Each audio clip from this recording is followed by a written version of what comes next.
شروع رج با پایه کوتاه بدون زنجیره زدن. حتما برای شما هم پیش اومده برای اینکه بافتی رو شروع کنید تعدادی زنجیره زدید، رج اول رو بافتید و بعد دیدید که تعداد زنجیره های اولیه یا کم بوده یا زیاد، مجبور شدید کارتون رو بشکافید.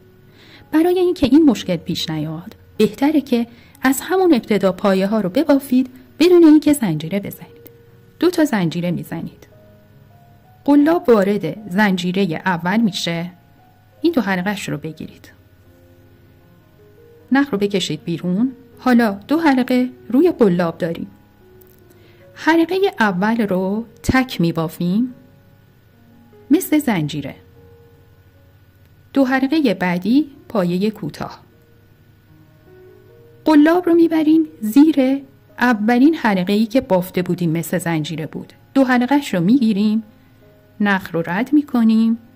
دوباره 2 حلقه روی قلابه اولی رو تک میبافیم، بعد 2 رو میبافیم. الان 2 پایه کوتاه بافتیم بدون اینکه زنجیره بزنیم. بافت رو تکرار میکنیم. این 2 حلقه رو میگیریم که از بافت اولین حلقه به وجود اومده. نخ رد میکنیم. اولین حلقه رو تک میبافیم، بعد 2 رو میبافیم.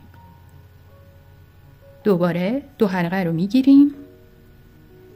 اولی رو تک میبافیم. برای اینکه گمش نکنید میتونید به این صورت نگهش دارید و بعد 2 رو ببافید.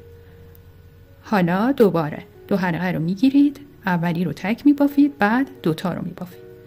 به این ترتیب رج اول بافته شده بدون اینکه زنجیره بزنید.